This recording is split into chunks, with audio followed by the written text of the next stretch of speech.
이번 시간에는 자기관리를 위해 끊임없이 내면을 정화해야 된다는 제목으로 말씀을 전합니다.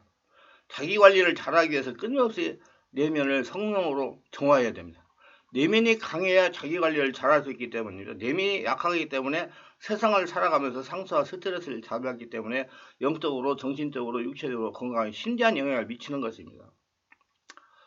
자신의 마음 안에 쓰레기가 왜 오느냐 엄마하고 탄식하고 앉아있을 수가 없습니다.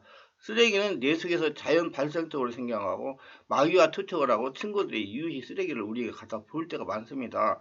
우리는 마음속에 들어온 여러 가지 쓰레기를 바라보고만 있어서는 안 되는 것입니다. 매일같이 쓰레기 청소를 해야 되는 것입니다. 그 청소가 바로 성령 안에서 옮기기도 하는 것입니다. 예배드리고 우리가 방 청소를 하는 것처럼 집안 청소를 하는 것처럼 그 무엇보다도 마음의 청소를 해야 되는 거다. 성령으로 기도하면서 쓰레기 청소를 해야 됩니다. 요사이 청소기에서 쉽게 방 청소를 하잖아요. 우리 하나님도 우리에게 청소기를 주셨는데 그것이 성령이 지배 가운데 복식호흡을 하면서 주여 주여 그렇게 기도하면 성령께서 청소하시는 겁니다. 여러분 성령이 여러분 마음을 청소해요.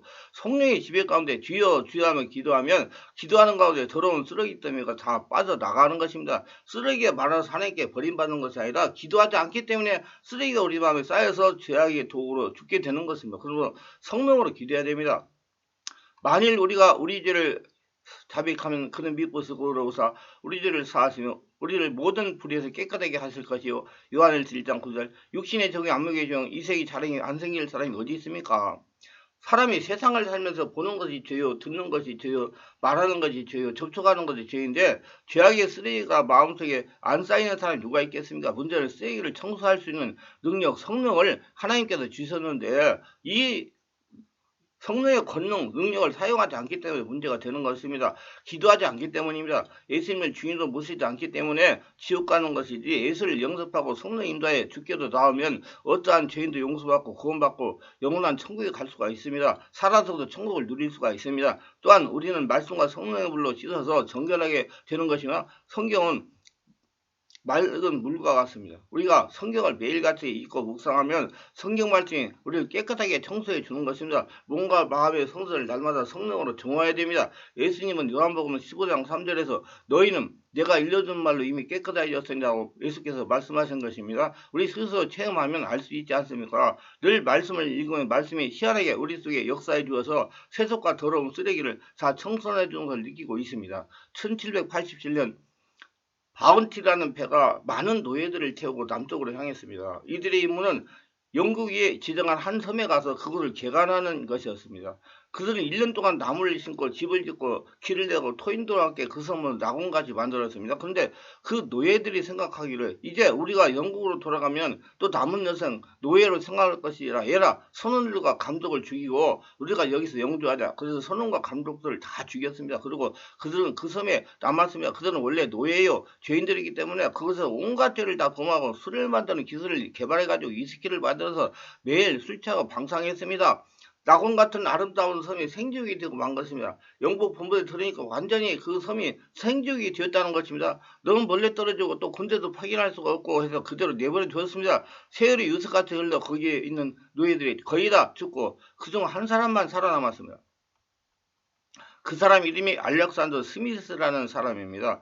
그도 몸이 병들고 이제 나이가 많아서 얼마 안 있으면 죽게 된다는 것을 깨달았습니다. 그가 허전한 마음을 달래기 위해서 자신이 타고 온 배안을 거닐다가 책 한 권을 발견했습니다. 그것이 바로 성경이었습니다. 그는 할 일이 없어서 성경을 창세기부터 계시록까지 읽기 시작하여 10번을 읽은 것입니다. 그러자 말씀이 그 속에 들어오자 크게 말씀이 역사하여 그는 통회하고 자복하기 시작한 것입니다.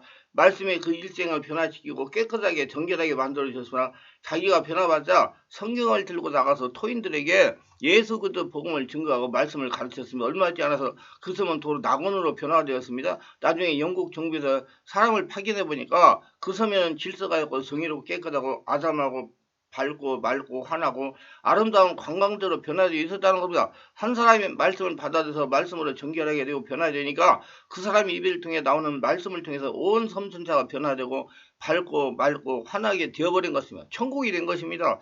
복은 우리를 변화시키고 우리를 깨끗하게 하는 능력이기 때문에 우리가 매일같이 하나님의 말씀을 읽고 묵상해야 되는 것입니다. 말씀이 생명이 되어 우리 내면 세계를 청소시켜 주는 것입니다. 그리고 주님께서 우리에게 보혈의 은혜를 주셨습니다. 예수님 십자가에서 피를 흘려서 죄악으로 다 이기셨습니다. 보혈은 죽었다가 다시 사는 것이므로 모든 것이 정결하게 하는 하나님의 능력이 되시는 것입니다. 예수님의 보혈이 우리를 씻어서 깨끗하고 어렵고 거룩하게 만들어 주시는 겁니다. 성령의 역사가 또 일어나가지고 내 안에서 온전히 정화시키는 겁니다. 나의 죄를 씻기는 예수의 피밖에 없네. 다시 성케 하기도 예수의 피가 없네.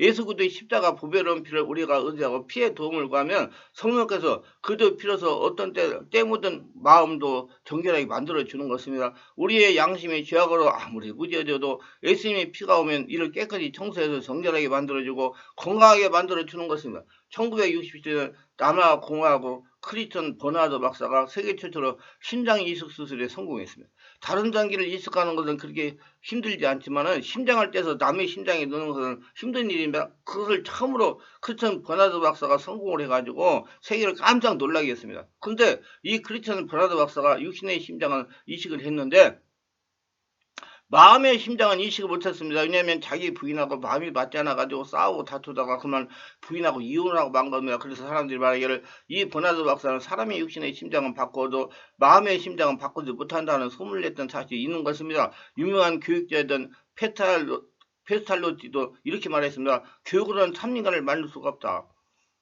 아무리 교육을 시켜 가르쳐도 머리는 예민해지만 마음은 변화되지 않는다는 것입니다. 내면 세계 쓰레기를 성령으로 청소하지 아니하면 아무리 가르쳐도 그 사람이 현명한 죄인이 되지 변화받지는 못하는 것입니다. 그러므로 마음의 쓰레기를 청소하지 않으면 하나님께서 우리에게 주신 잠재력도 이끌어내지 못합니다. 우리 마음의 쓰레기 청소는 오직 예수님의 보혈과 말씀의 성령의 역사가 일어나야 치울 수가 있는 것입니다. 우리 몸과 마음의 성전에서 성령의 바람이 불어오면 우리 마음이 변화되는 것입니다. 성령의 민정을 하나님과 모셔드리고 의지하며 뜨겁게 기도하며 성령으로 내 마음을 정결하게 해달라고 하면 성령의 역사가 일어나가지고 우리 마음에 쌓인 쓰레기를 깨끗이 정화시키고 청소해 주시는 것입니다. 그리고 마귀가 우리 마음속에 들어와서 엿보고 쓰레기를 투척하는데 몸과 마음의 성전에 계신 성령 하나님께서 깨어 계실 수 있도록 찾고 찾으며 대화해야 됩니다. 성령으로 기도하면서 귀신을 대대게 쫓아내야 되는 겁니다. 귀신이 우리 잠재의식을 건드리면 자신이 압니다. 왜냐하면 마음에 정상적이지 않는 감정과 생각이 납니다. 갑자기 미운 생각이 생겨요. 분노가 마음에 끌어오릅니다. 의심이 생깁니다. 마음이 비정상적이고 불안하고 초조합니다. 갑자기 망할 것 같은 생각이 나고 죽을 것 같은 생각이 납니다. 그래서 묻지마 살인사건이 일어나는 겁니다. 잠재의식을 말씀과 성령으로 정리하지 않으면 엄청난 파괴적인 능력이 나타납니다. 그 다음 비정상적인 부정적인 생각이 마음에 들어올 때 이것이 이상하다. 내 마음이 왜 이럴까? 갑자기 왜 분노가 끌어올까? 왜 갑자기 미움이 생길까? 왜 부정적인 과거 생각이 떠오를까? 왜 자꾸 죽을 것만 같냐? 망할 것만 같냐? 피할 것만 같냐? 기분이 이상하다. 이렇게 마음에 이상 징조가 생기면 마귀가 우리에게 도둑하고 죽이고 멸망시키고 쓰레기를 투척하고 있는 것입니다. 우리가 마귀의 생각대로 부정적인 생각을 생각하고 그걸 상상하고 부정적으로 믿고 말하면 마귀의 올무에 걸립니다. 도둑질다가 죽임을 당하고 멸망을 당합니다. 그렇기 때문에 이럴 때는 성령으로 기도하여 잠재의식을 정화해야 됩니다. 성령이 충만한 가운데 예수 그리스도 이름으로 귀신을 쫓아내야 되는 겁니다. 예수께서 내가 너희에게 뱀과 정갈을 밟으며 원수의 모든 능력을 제할 권능을 주셨다고 말씀한 겁니다. 성경에는 내가 사자와 독사를 밟으며 젊은 사자와 뱀을 발로 누리로다고 했으니 우리가 이를 성령으로 쫓아내야 되는 겁니다. 마음속에 이상한 생각과 감정이 생기면 당장 그 자리에서 앉아서 성령으로 기도하여 성령이 자신을 장하겠다고 생각이 되면 나서 예수 이름 명하노니 비정상이 거 미움의 생각 물러가라. 분노는 물러가라. 더러운 생각 물러가라. 불안과 공포는 물러가라. 좌절과 절망은 물러가라. 두려움 물러가라. 한 번만 아니라 두 번도 좋고 5번, 10번, 20번, 100번이라도 그 마음에 이상한 생각, 감정이 물려갈 때까지 성령 충만함으로 마귀를 제적하세요. 소리는 클 필요 없어요. 마음으로 그냥 명령하시면 됩니다. 그러면 귀신은 쓰레기와 함께 쫓겨나가게 되는 것입니다. 많은 사람들이 귀신과 더불어 살고 있습니다. 이거 모릅니다. 지금 예수 믿는 사람도. 그것이 큰 문제입니다. 그렇기 때문에 예수님이 이 세상을 떠나시기 전에 마지막 남긴 말씀 중에 가장 먼저 하신 말씀이 너희가 내 이름으로 귀신을 쫓아내라고 말씀하시는 것입니다. 귀신이 와서 우리에게 모든 부정적인 생각을 마음속에 생각나게 하고 쓰레기를 투척하는 겁니다. 그대로 내버려두고 귀신을 투척하는 쓰레기를 생각하고 상상하고 부정적이고 믿고 그걸 말하기 때문에 사람들은 마귀에 걸려가지고 상처투성해가지고 파괴적이 되고 좌절하고 절망에 처하는 겁니다. 우리는 성경 말씀에 뱀을 집어버리면 무슨 덕을 말지 해를 받지 않는다고 말한 겁니다. 뱀이란 바로 귀신을 말하는 겁니다. 귀신이 이렇게 가장을 해서 들어올 수 있으므로 내면 세계를 성령으로 기다 충만하게 함으로 잠재를 정하여 하나님의 성전이 되도록 관리가 되는 것입니다. 내면 세계가 안정이 되어야 영적, 정신적, 육체적으로 건강하게 살아갈 수가 있습니다. 사실 내면은 보이지 않아서 관리에 소홀할 수가 있습니다. 내면이 중요합니다. 내면이 돼야 나머지 밖에가 다 됩니다. 자꾸 바깥에 있는 불 끌려고 하지 말고 내면을 정리하시길 바라며 내면 관리가 잘 돼야 자기 관리를 잘할 수가 있는 것입니다. 마음의 상수와 스트레스, 만병의 근원이 되기 때문입니다. 말씀이 유익하시다면 구독, 좋아요를 부탁합니다. 감사합니다.